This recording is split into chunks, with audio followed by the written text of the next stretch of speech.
एक राज्य में एक राजा का शासन था।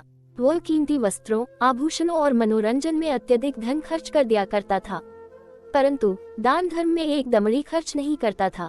जब भी कोई जरूरतमंद और लाचार व्यक्ति सहायता की आस में उसके दरबार में आता तो उसे खाली हाथ लौटा दिया जाता था, इसलिए लोगों ने उसके पास जाना ही छोड़ दिया था। एक वर्ष राज्य में वर्षा नहीं हुई, जिससे वहां सूखा पड़ गया। सूखे से फसल नष्ट हो गई, चारों ओर त्राही त्राही मच गई। लोग भूख प्यास से मरने लगे। राजा के कानों तक जब प्रजा का हाल पहुंचा तो वह कन्नी काटते हुए बोला, अब इंद्र देवता रूठ गए हैं तो इसमें मेरा क्या दोष है, मैं भला क्या कर सकता हूँ। प्रजा उनके समक्ष सहायता की गुहार लेकर आई, महाराज सहायता करें, अब आपका ही सहारा है, राजकोष से थोड़ा धन प्रदान कर दे ताकि अन्य देशों से अनाज क्रय कर भूखे मरने से बच सके। राजा उन्हें दुत्कारते हुए बोला, जाओ अपनी व्यवस्था स्वयं करो, आज सूखे से तुम्हारी फसल नष्ट हो गई, कल अतिवृष्टि से हो जाएगी और तुम लोग ऐसे ही हाथ फैलाए मेरे पास आ जाओगे। तुम लोगों पर यूं ही राजकोष का धन लुटाता रहा तो मैं कंगाल हो जाऊंगा, जाओ यहाँ से, दू ही मन से लोग वापस चले गए। किंतु समय बीतने के साथ सूखे का प्रकोप बढ़ता चला गया। अन्न के एक एक दाने को मोहताज हो जाने पर लोगों के पास कोई चारा नहीं रहा और वे फिर से राजा के पास पहुँचे। सहायता की याचना करते हुए वे बोले, महाराज हम लाचार हैं, खाने को अन्न का एक दाना नहीं है, राजकोष से मात्र 10,000 रुपए की सहायता प्रदान कर दीजिए, आजीवन आपके ऋणी रहेंगे। 10,000 रुपए, जानते भी हो कि ये कितने होते हैं, इस तरह मैं तुम लोगों पर धन नहीं लुटा सकता।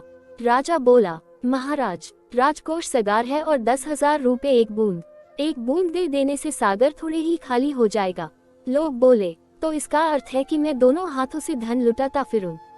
राजा तुनक कर बोला, महाराज हम धन लुटाने को नहीं कह रहे, सहायता के लिए कह रहे हैं। वैसे भी हजारों रुपए कीमती वस्त्रों, आभूषणों, मनोरंजन में प्रतिदिन व्यय होते हैं, वही रुपए हम निर्धनों के काम आ जाएंगे।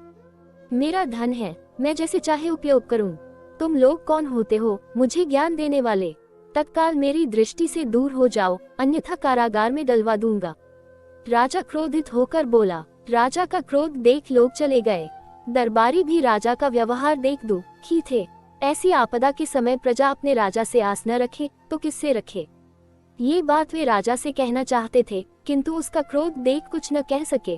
राजा ही बोला, 10,000 रुपए मांगने आए थे, अगर 100-200 रुपए भी मांगे होते तो दे देता और उसकी क्षतिपूर्ति किसी तरह कर लेता, किंतु इन लोगों ने तो बिना सोचे समझे अपना मुंह खोल दिया।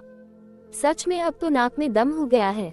अब दरबारी क्या कहते, शांत रहे, किंतु मन ही मन सोच रहे थे कि राजा ने प्रजा के प्रति अपना कर्तव्य नहीं निभाया। कुछ दिन और बीत गए, किंतु सूखे का प्रकोप रुका नहीं, बढ़ता ही गया। इधर राजा इन सब के प्रति आंखें मूंद अपने भोग विलास में लगा रहा। एक दिन एक सन्यासी दरबार में आया और राजा को प्रणाम कर बोला, महाराज सुना है आप दानवीर हैं, सहायता की गुहार लेकर उपस्थित हुआ हूँ। राजा आश्चर्य में पड़ गया, सोचने लगा कि ये सन्यासी कहाँ से मेरे दान पुण्य के बारे में सुनकर आया है। मैंने तो कभी किसी को दान नहीं दिया, कहीं दान लेने के लिए ये बात तो नहीं बना रहा। फिर सन्यासी से पूछा, क्या चाहिए तुम्हें? यदि अपनी सीमा में रहकर मांगोगे तो तुम्हें प्रदान किया जाएगा। किंतु अत्यधिक सन्यासी बोला, महाराज मैं तो एक सन्यासी हूँ, मुझे अत्यधिक धन का लोभ नहीं, बस 21 दिनों तक राजकोष से कुछ भिक्षा दे दीजिए। किंतु भिक्षा लेने का मेरा तरीका है, मैं हर दिन पिछले दिन से दुगुनी भिक्षा लेता हूँ, आपको भी ऐसा ही करना होगा। राजा सोचते हुए बोला, पहले ये बताओ कि पहले दिन कितनी भिक्षा लोगे, तब मैं निर्णय करूंगा कि तुम्हें राजकोष से भिक्षा दी जाए या नहीं। 2-4 रुपए मांगोगे तो मिल सकते हैं, 10-20 रुपए मांगोगे तो कठिनाई होगी। सन्यासी बोला, महाराज कहा ना मैं ठहरा सन्यासी, अधिक धन का क्या करूंगा, आप मुझे पहले दिन मात्र 1 रुपया दे देना। सुनकर राजा बोला, ठीक है, मैं तुम्हें पहले दिन 1 रुपया और उसके बाद 20 दिनों तक प्रतिदिन पिछले दिन का दुगुना धन देने का वचन देता हूँ। राजा ने तत्काल कोषाध्यक्ष को बुलवाया और उसे अपना आदेश सुना दिया। राजकोष से सन्यासी को 1 रुपया मिल गया और वह राजा की जयकार करता हुआ चला गया। उसके बाद प्रतिदिन सन्यासी को राजकोष से धन मिलने लगा। कुछ दिन बीतने के बाद राजभंडारी ने हिसाब लगाया तो पाया कि राजकोष का धन कम हुए जा रहा है और इसका कारण सन्यासी को दिया जाने वाला दान है। उसने मंत्री को यह जानकारी दी। मंत्री भी उलझन में पड़ गया। वह बोला, यह बात हमें पहले विचार करनी चाहिए थी। अब क्या कर सकते हैं? ये तो महाराज का आदेश है, हम उनके आदेश का उल्लंघन कैसे कर सकते हैं?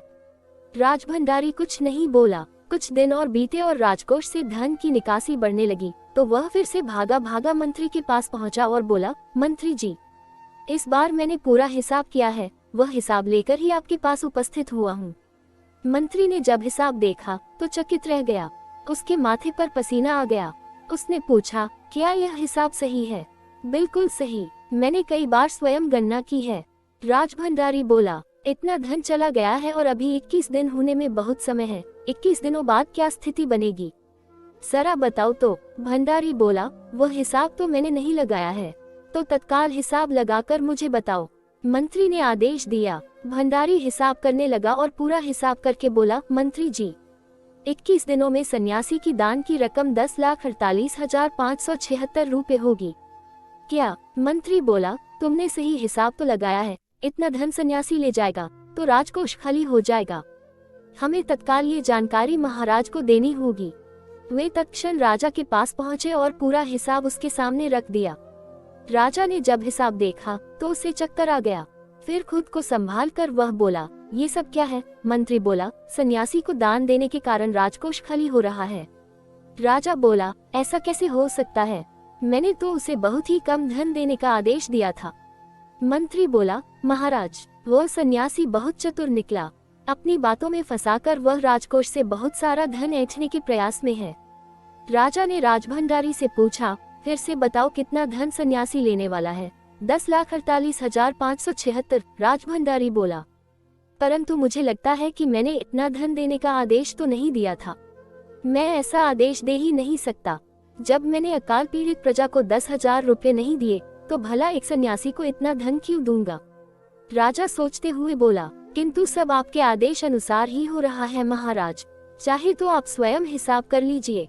राजभंडारी बोला। मंत्री ने भी उसका समर्थन किया। अभी इसी समय उस सन्यासी को मेरे समक्ष प्रस्तुत करो।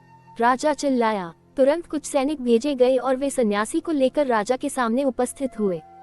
सन्यासी को देखते ही राजा उसके चरणों पर गिर पड़ा और बोला, बाबा, आपको दिए वचन से मेरा राजकोष खाली हुआ जा रहा है। इस तरह तो मैं कंगाल हो जाऊंगा, फिर मैं राजपाट कैसे चला पाऊंगा? किसी तरह मुझे इस वचन से मुक्त कर दीजिए, दया कीजिए। सन्यासी ने राजा को उठाया और बोला, ठीक है, मैं तुम्हें इस वचन से मुक्त करता हूँ, किंतु इसके बदले तुम्हें राज्य की प्रजा को 50,000 रुपए देने होंगे, ताकि वे अकाल का सामना कर सके। राजा बोला, किंतु बाबा, वे लोग जब आए थे तब 10,000 मांग रहे थे, किंतु मैं 50,000 ही लूंगा, उससे एक ढेला कम नहीं। सन्यासी ने अपना निर्णय सुनाया।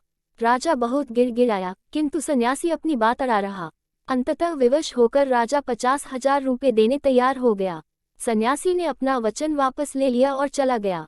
राजकोष से प्रजा को 50,000 रुपए दिए गए। प्रजा बहुत प्रसन्न हुई और राजा की जय जयकार करने लगी। दुखी राजा बहुत दिनों तक भोग विलास से दूर रहा।